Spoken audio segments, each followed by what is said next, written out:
All right, everyone, we're going to go ahead and get started. All right, so some housekeeping notes.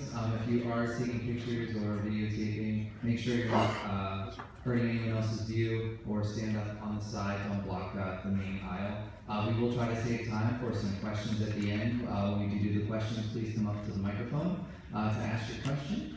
And without further ado, this is the Origin of She-Ra.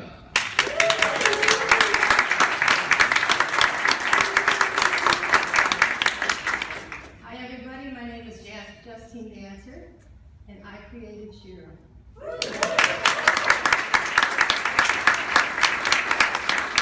And I created almost all of the entire Princess of Power line, and you're going to hear the real story today.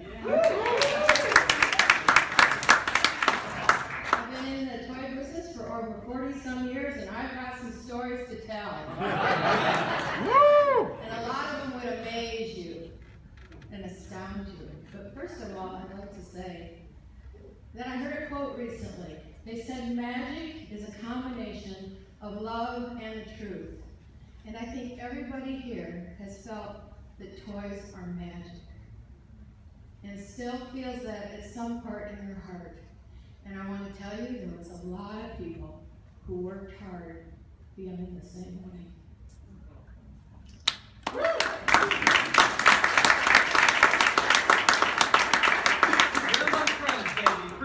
Thanks.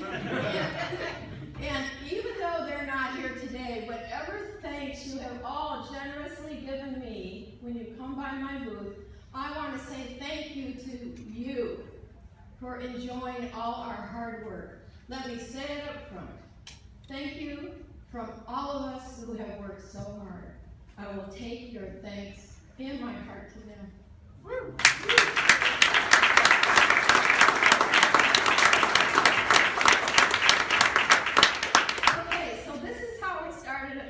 I was 20 years old, and I needed a job, and it would have been a term called intern now. They didn't have that term then. So I was an intern, and I came on board, and they put me in a craft department that didn't do well, as it turned out, called Imaginings. And that's where I started, and they couldn't find a place for me in all those floors in the big building on Rosecrans. And the second floor had all of the hair rooting, face painting, hair grooming, sculpting, chemical engineering, boys' toys designers, girls' toys designers, fashion creation. It was all on one floor, and they couldn't find a space for me. So you know what they did? They gave me an entire floor all to myself. Yeah, think of that now. I mean, I sat with my little desk and my little light, and I had the whole floor at the top of Mattel. And all they had there was Hot Wheels track and some boxes of product that they used for catalogs. And I, a girl from Ohio, was in heaven. And I got to get up at lunch and walk around and look out over the freeway and look out down Rosecrans. And I thought, I'm at Mattel. I'm working at Mattel. This is a place where, you know, I played with their toys, and I'm at Mattel. So it was really wonderful. But then they decided, hey, I was kind of left on my own, so they brought me back down and put me in the department with all the other crazy people who worked there at that time, and it was a fun place to be, really fun. And that was the time when Ruth and Elliot still walked the halls. Jack Ryan, too. And so it was a really wonderful time. And they put me in the face paint department because they found out that I could do tight work with a paintbrush. So I painted everything from Barbies and to Hot Wheels cars. I painted everything you could possibly imagine. Winnie the Pooh, you name it, I did it in the face paint department. So then as time went on, they eventually didn't do so great. And so Mattel had some issues, and so I went on the outside and I freelanced. And I did that for a number of years until I joined a company called Aurora Hobby Crafts. Yes, Aurora Crafts. We're talking cars, we're talking monster kits. Anybody remember any of this stuff? And I got to see closets full of toys that are now worth a fortune. And so I ran a craft department for them called the Craft Adventure. I named it, created the logo, and it was a lot of fun. I was the only girl working with a lot of guys, which became constant in this business. Okay, so then from there I went to an organization called Ned Strong and Associates, and there were actually companies at that time who did nothing but hire people to create toys. That's what they did. Marvin Glass, Eddie Goldfarb, and Ned Strong, and I worked for them for 2 years, got paid, and I got a royalty on my inventions. And that served me well, because after that I went to a headhunter. That's what they used to call him, a headhunter. And I got hired in prelim at Kenner, the best time in the world. So you know where She-Ra started, everybody? It started at Kenner. Roll the first one. Does that horse look familiar to anybody?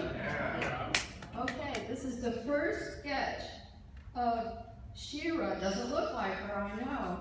But this is where She-Ra started, calling to Pegasus. And I named her Andromeda, and I named her different names. But here is the genesis. Looks a little familiar of She-Ra. Okay, that's a closer up view of him. And we are showing you slides from 1982 that were taken in-house at Kenner. And Prelim. Now, Prelim, in case anybody doesn't know, was like a toy company inside of a toy company.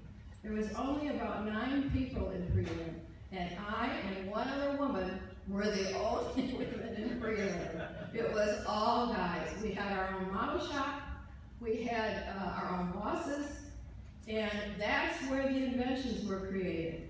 That's where the newest of the new were always created. So, for instance, Star Wars. Let's take Star Wars for a second. Star Wars has a script, and they would send in glossies, black and white glossies with X's scratched over them so they couldn't be reproduced. And if it was an important point in the movie, then we worked on it in prelim. And if it wasn't important, like just an outfit or some guy that was just going to be, dead in the second reel, then they went down to engineering and they did the costumes and the sketches, the sculpting there. So, but the newest inventions were always prelim. Okay. And so in the midst of working on Care Bears, and in the midst of working on a lot of other toys, I had a chance to create her. This is the first look of a superpower small doll character. This is the first look at She-Ra. This is the first look. And so a little background here is that because Strawberry was doing very well, because Star Wars was doing very well, and because they had other ones that were doing very well, they did not invest in her. Too bad, huh? And so she was dropped after, I have a couple pencils too, but you're not going to see them. So she was dropped pretty quickly, and I had to move on. And here's a little factoid for you. When those crazy characters from Cleveland brought Strawberry Shortcake to Kenner, which I started on, working there immediately when I came on board, they decided, we have an in-house designer, and she drew these cute pictures of bears with symbols on their chests, who had, cute little names, and they brought them in to Kenner, and they said, what do you think? And my boss said, we like them, we're cute bears. And so, but they were used to scripts from Lucas. They were used to having storylines and scripts already handed them. It was easier to make toys that way. So instead, my boss brought those sketches, those original sketches of Herbert, handed it to me, and a man by the name of Dave Winslow, and he and I created Care Bear World.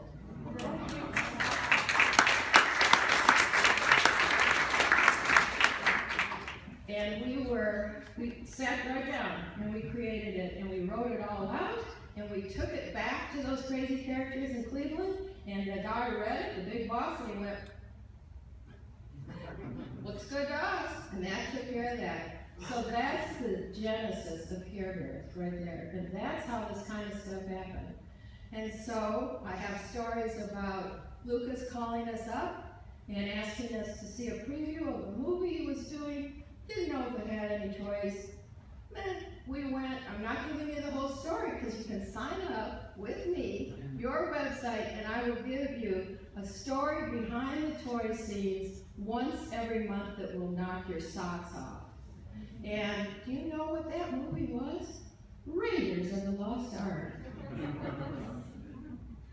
So anyway, I also worked Superpowers DC. So I worked Wonder Woman, Supergirl, Lois Lane, and we did that in a very short amount of time, and we were up against Hasbro, and we were up against Mattel.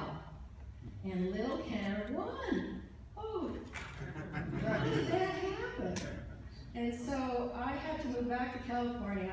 My family had, my dad was sick, and so he was dying, and so I heard about a position, Barbie prelim, at Mattel, and I interviewed, and they saw these sketches, this artwork, in my portfolio.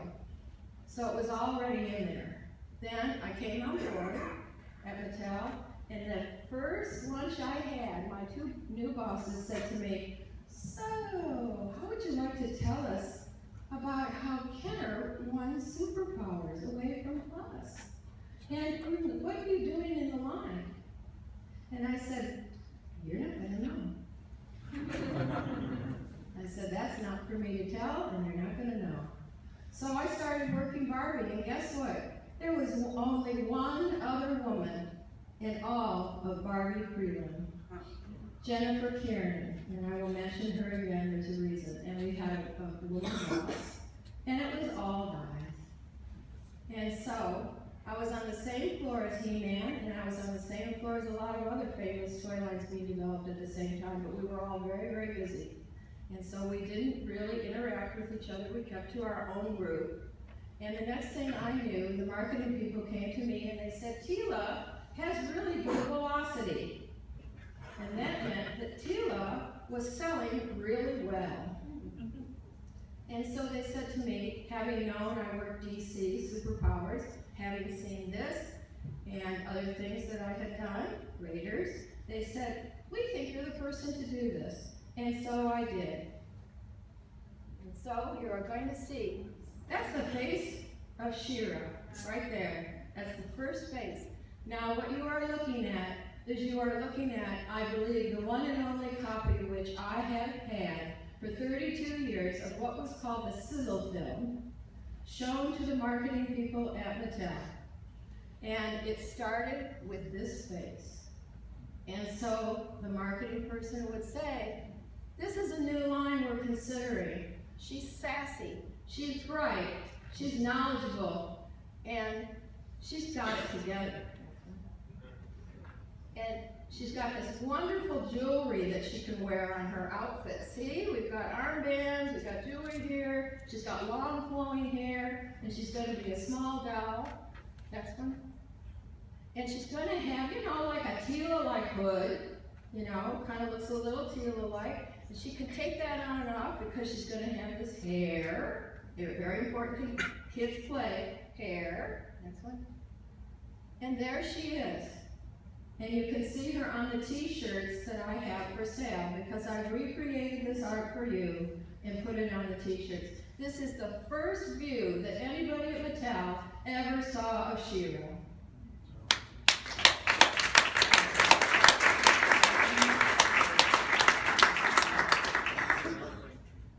This is a side view showing the hood on so they would understand how it looked. And you can see a lot of sweetness in that face. Next one. And then we're coming down, and she always had to have some sort of a fashion element. And this one was this kind of slashed sleeve, shimmery kind of thing. And you'll see in the next slide that it comes off and she can wear it in a different way. So, and you notice the scepter, and I actually was going to bring here the cane that I bought, that if you put it one way, the snake goes down, and if you put it the other way, the snake goes the other way, and I was going to give it to the model shop guys so they could recreate that in her rod. But I had too much to bring, so I didn't bring it. So, next one. Now, here's a little trivia question for you. She did not have a horse to begin with. No, and long before Harry Potter came along, her steed was a white stag named Noble. But he was considered a little too edgy for the girl. He was winged. He had wings. Ooh. There he is, her original steed. Oh. Looks a little like Harry's Patronus, I think. Yeah. You know, so long before Harry Potter. So next one. So here we have a character that became two characters. She became Glimmer and Angela. And so here you see she has, so she's actually almost unnamed here. And if you go to the next one, you'll see. So they're talking about her jewelry. A person in marketing would say, see, she has this jewel belt, and you notice she has a cape that looks like it's made of wings. And so it would be a printed wing-looking cape. A little like what they ended up doing with She-Ra a little later, you know, with the white cape with the sparkles on it. Yeah. So next one. And here she is from the front. This is her front look. And she also had a hair thing going on where it got redder as it went down. And it's another view of her belt. And these are the original slides, people. This is how they did it. I mean, you know, we live in a time when everything is, you know, like a movie, but no, I mean, this was the time, you know, the archaic way of doing it. Slide after slide, discussing it. So next one. Obviously, here you see that she's carrying the rose scepter, which of course would have been scented. And of course, I never knew anything about that since I worked on strawberry.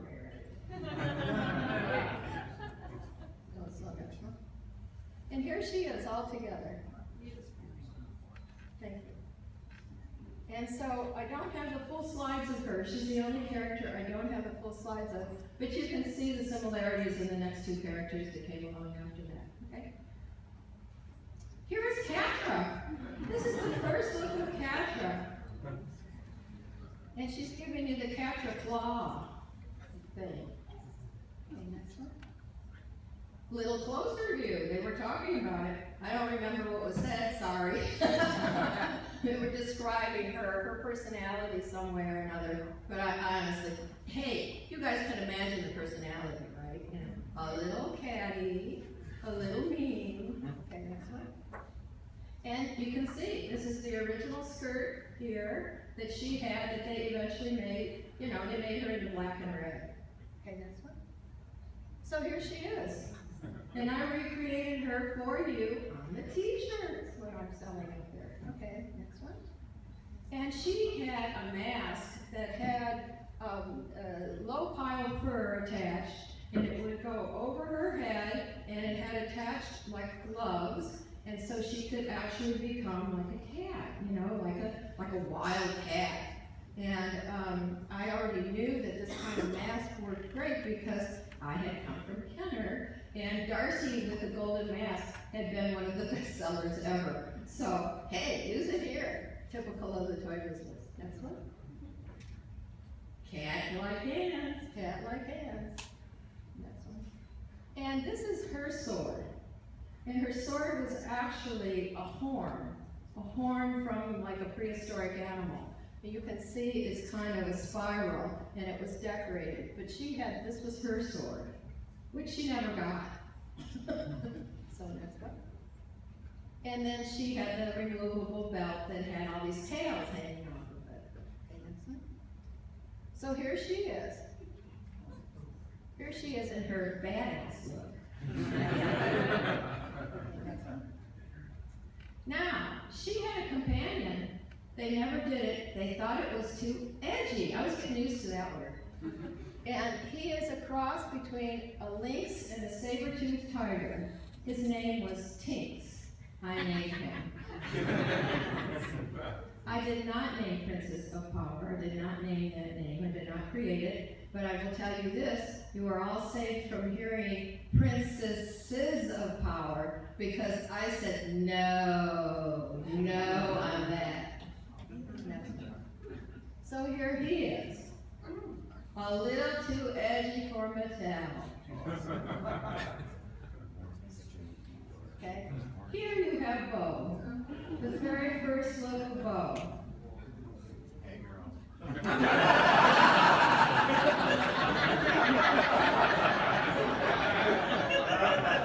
Yeah, hey, if you're gonna do it right.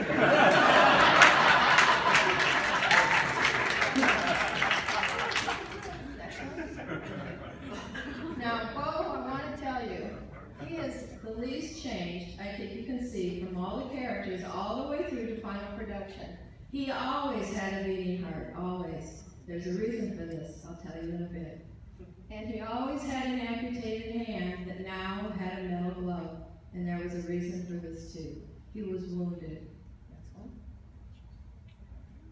There you see some of his arrows. They were special arrows. One was a fist, one was a heart. I mean, this guy was Cupid plus. He was supposed to be able to do a lot of these things. Next one. Here is Bo again.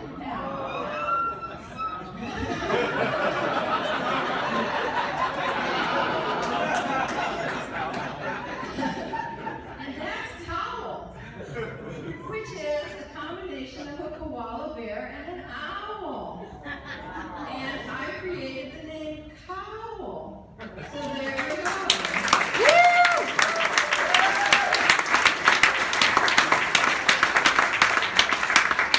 Oddly enough, I was reading a mystery writer recently, and Louise Penny, if anybody's read her, she's fantastic, and she was describing Batman's cowl, and she actually put in K-O-W-L, and I sat there absolutely astounded because I created that name. Next one. So here you see, he has changed not that much. All the way down the line, that's Bo. Next one. And here he is. Shooting is a shooting, you know, he's determined. Yeah, there he is, in the all together. And close up. And so what they did is they took my sketches. I had written on them, by the way. I had written the arrows, what they were, you know, I had put descriptions. Well, what they did is they took black mask, and that was okay with me, and they cut my name out, which you've noticed, and they also cut out all my descriptions. See the black cut at the top? Well, they did that in either the photography department, which was at Mattel. I mean, they had it in-house at Mattel, or they did it someplace else. I understood why they did it for this. That was okay. It made the art more important and the descriptions less important, so somebody could talk through them. That was okay with me. Next one. I think we're done. Oh, yeah. Okay, people, now, I want to tell you something. The question I'm asked the most is, where did She-Ra come from? Well, it wasn't just Kenner. I have thought long and hard about telling you the story, and I've passed it by people, and now you're going to hear it. I've been told that I should speak up, and I'm going to. You know, toys have power. They have power. And what you know, when I was asked to do this by Val, he said to me, do you have any little pencils, or do you have any other views of her, or do you have any other, you know, thumbnails that you've done? And I said, no, I didn't. I had to think about it, and I had really never thought about it, because believe me, when you're working prelim, you're working hard and you're working fast. And so I did this and Barbies. A lot of Barbies are done in the catalog, okay?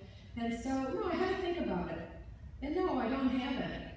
And then I began to remember how this whole process happened. And for the first time ever, I realized something really important to me, and I hope you appreciate me sharing this with you. And that is that I was a little girl in Toledo, Ohio, and I was severely abused. I had a mother who tried to kill me twice. And she was schizophrenic, narcissist, borderline, uncared for, undoctored, unmedicated. And I grew up never knowing what would happen to us. And she didn't just abuse me, she abused my siblings too. And so as a kid, what did I do? I read comics. I went to comics. I bought it every time I had some money, I bought comics. And I read the comics, and I was, kind of criticized for reading all of my Superman comics and Batman comics and all the comics I collected, and I collected them. And so what I did is I was trying to understand what was happening in my life, and I wanted a hero, and I didn't have it. And Bo has a heart because my dad couldn't own his. He never, ever stopped my mother, not once. And Bo is wounded with his hand because my father never lifted a finger. So when I sat down to do a male action character, Bo was there.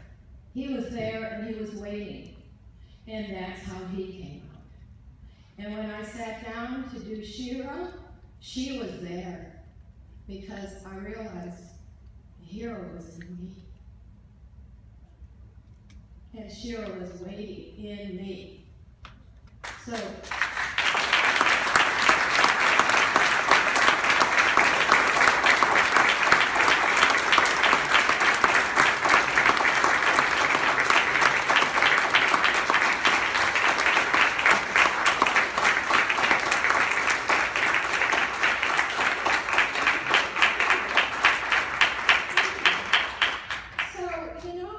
what's so interesting is here we are 32 years later, and you guys still love her.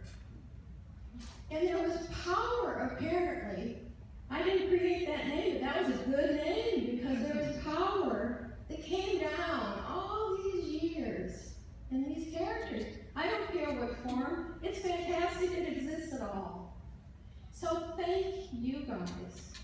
Thank you guys for understanding that somewhere in this character, you were owning yourselves. So, power to you.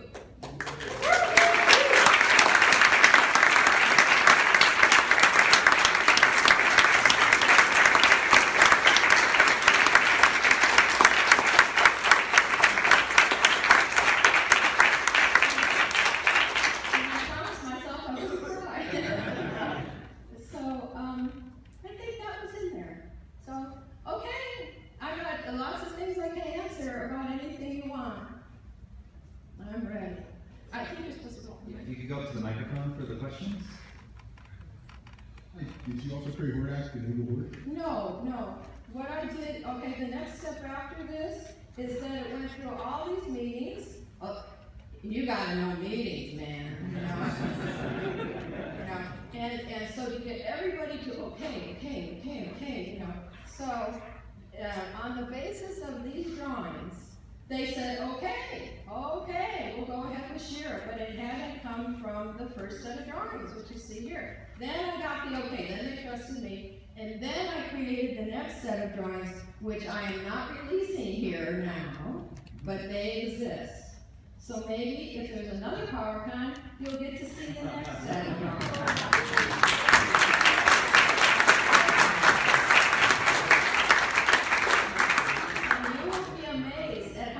She-Ra did not change when I drew her again. This She-Ra was marketing directed, and she's nice. But the next She-Ra, as you know, is the one that lasted. And the thing about her name, everybody, She-Ra, I did not name her. If you'll notice, there's a hyphen and a capital R for the next word. Well, who do you think Ra is? It's the Egyptian sun god, everybody. She had a sun on her chest. Yeah, and so that's why I named my releasing these things Genesis. We all know what the word Genesis means, but you know what? It also means the genes of Isis.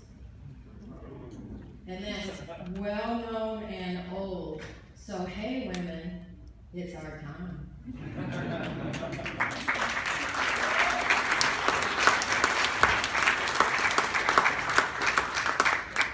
Speaking of appropriating names, are you aware that there's a Mattel Ever After High doll currently released named Justine Dancer?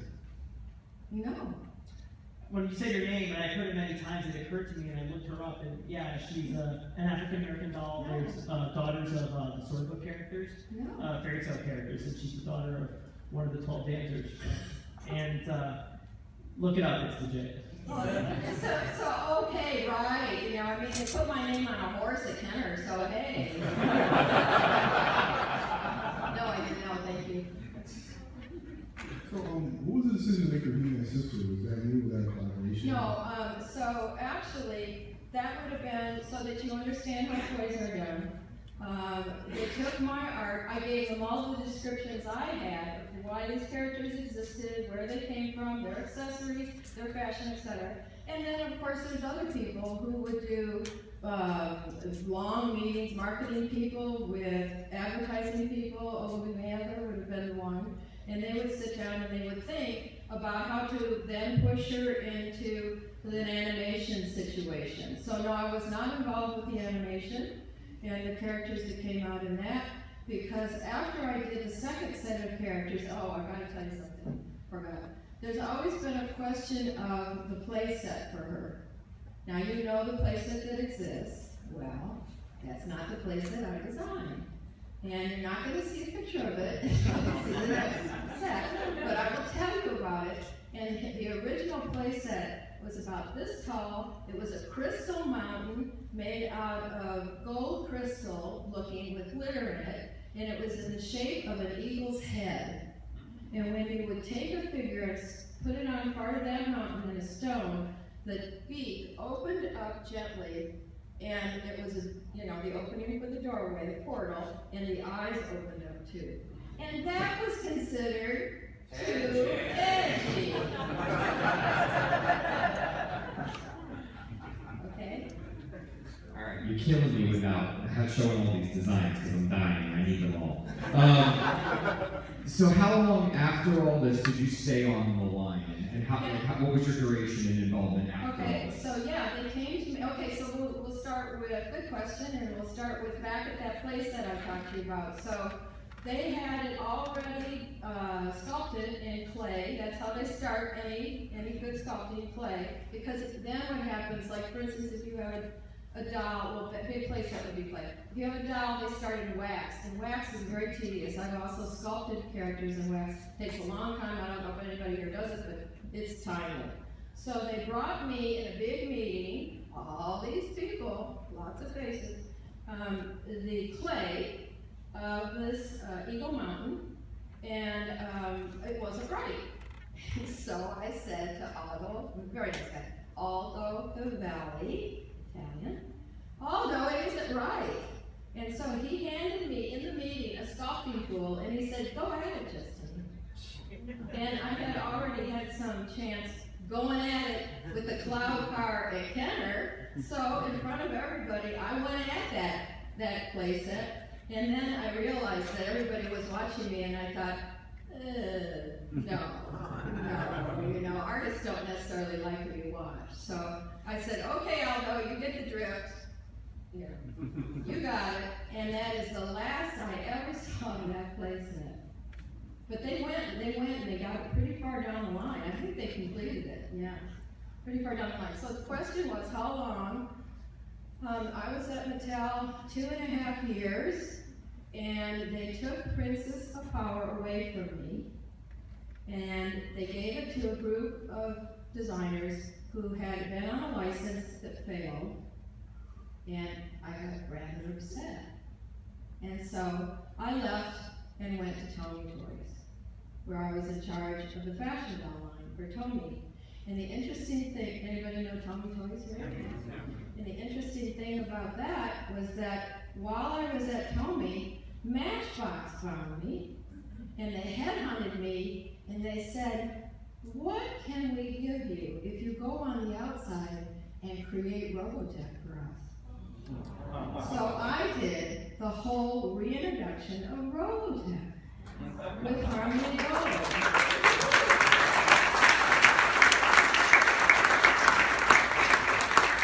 And guess what?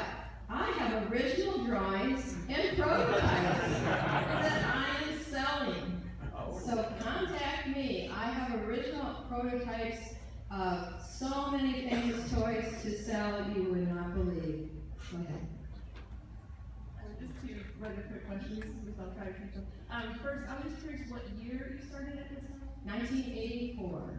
84, okay. And I noticed in the first images of she had a little bit of color in her hair, little pink and blue. There you go. I was just curious There you what go. inspired that. Well, well, doesn't she deserve it?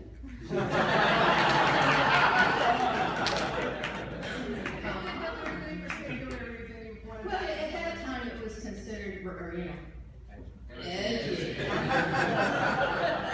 radical.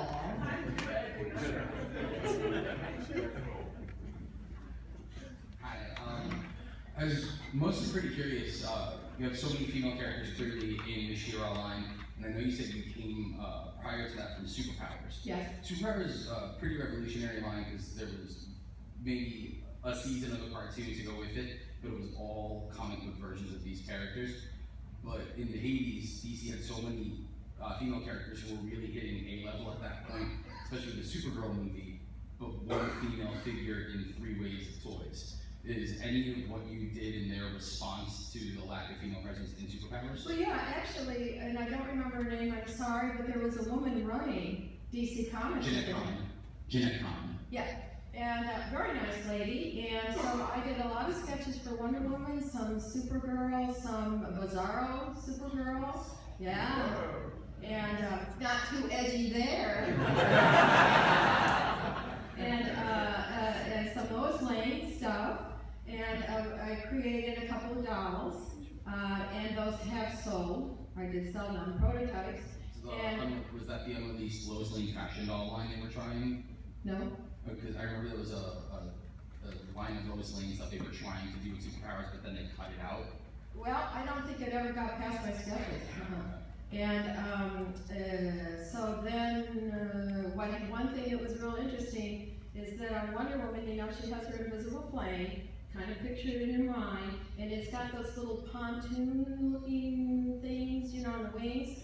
So I took those off, and I created a special kind of thing with a golden lasso, where she could ride that in the sky. So she would do kind of a Silver Surfer thing in the sky, and the DC, what was her name again? Jeanette Kahn. Jeanette Kahn said, we'll put that in a movie. If we do a movie, we'll put that in a movie. We like that a lot. So, yeah, does that answer your question? More or less, yeah, thank you. Yeah, there was a mock-ups done in the Glamour Girl line for those as well, but they never did those either. Little ones. Yeah, thank you. So I noticed, you know, in your explanation of the naming of She-Ra and how that related to the sun symbol on her chest, the original pneumatic video for Mattel of the Crystal Castle playset was built as an eagle face. Yes. And we have images of that. And then there's also an eagle on both chests. Can you speak if there's any significance to Yes, the eagle symbolism? because hey, hey, has everybody ever heard of the game of if you could be an animal, who would you want to be? Okay. Well, so here's the scene for you. The last in-house company I worked at was a crazy man. Man was nuts. And it was nuts. And it was a company called Leonard. And we were having a big party. And I turned to the guy next to me because I was so bored. And I said very quietly, well, if you could be an animal, which animal would you be? And he told me, and then I said, well, he said, and I said, oh, an eagle. I'd be an eagle. At which point, the owner of the company, well, I didn't know that everybody was listening, and the owner of the company said, oh, I want to answer that question. He said, if I could be an animal, I'd be a snake. So that I could get under everybody's doors and see what everybody was doing all the time. Did you tell him that eagles eat snakes?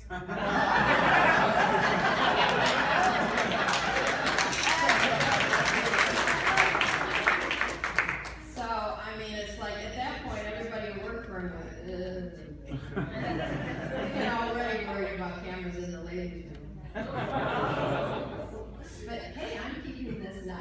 much in that area. But that did happen. Believe me, all this stuff, it did happen. Go ahead. Okay, so Noblest, I guess, was the origin of Swiftwind. Yes. So, No, Swiftwind did come. He came in the second version. So how did the winged deer become Swiftwind? No. Who started that process? Okay, Who so said Noble- no winged deer? Steg is too edgy. That was the end of him. So then I did Swiftwind, and Swiftwind also, from my original drawings, which are not here, changed very little. And then he became She, of course. So, yeah. Any other questions? I know so much about the toy business. You can ask me stuff that isn't She-Ra related. I'm willing to answer. I'm going to ask you another question just for clarity, because there's some kind of confusion usually in regards to which department She-Ra originated in. So when you were originally tasked with working on She-Ra, was that within the boys department? No, and no, was no. transferred to the girls, or was it always with the girls? I was, again, one of only one woman working at Barbie Prelim. So it started in Barbie. Barbie Prelim, and so, the only characters for the first set that I did not create was Double Trouble, which was a mechanism created by Bill Kelly, the most fantastic mechanism guy that I think ever existed in the toy business. And, Jennifer Kiernan, the other lady that I mentioned, who was already working there when I joined, she created Frosta and Angela, kind of because they were tired of me doing such edgy things. So, but otherwise, everything except the pink castle, which came later, which I had nothing to do with, and glad to say I don't. I do, everything. Oh, that's Barbie Freeman. Thank you.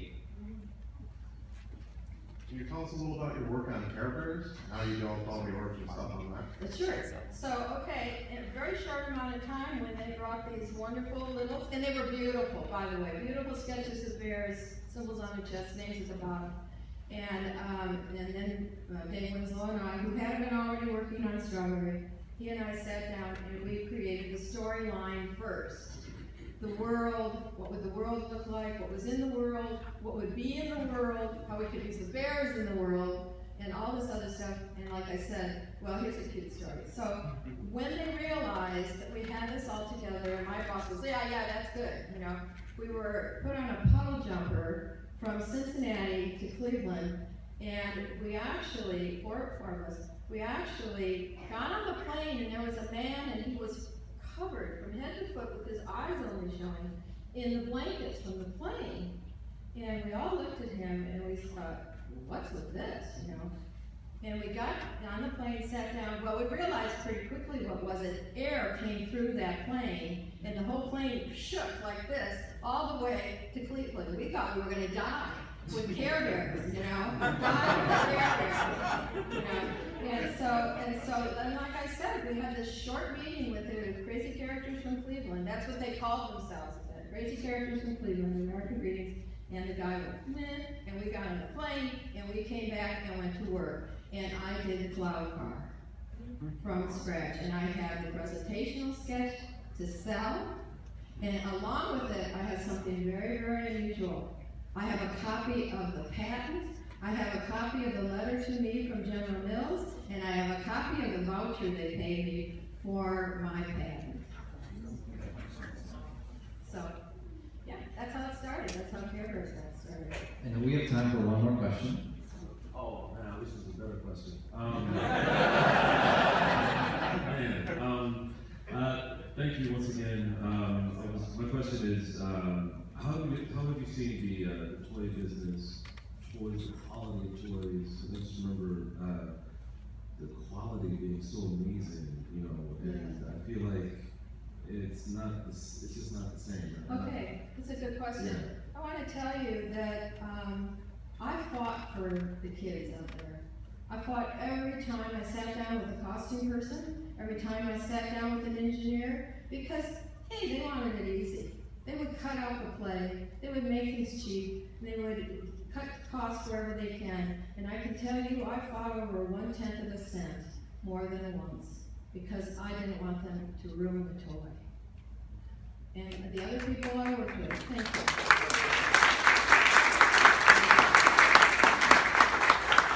You know, they sit there and they go, that's too expensive, we can do it cheaper, we can cut corners here. And we said no, and there was more than one person like me sitting there fighting. So yeah, the toys were nice because it came from a time when the designers said no, we're gonna fight this, and we're gonna do the best we can.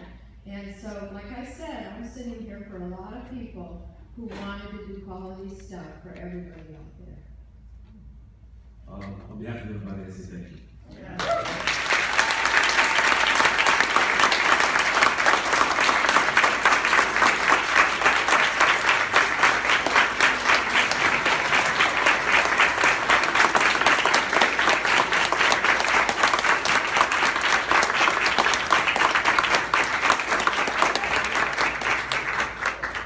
Come and see me. I will sign to anybody the shirt. The shirt.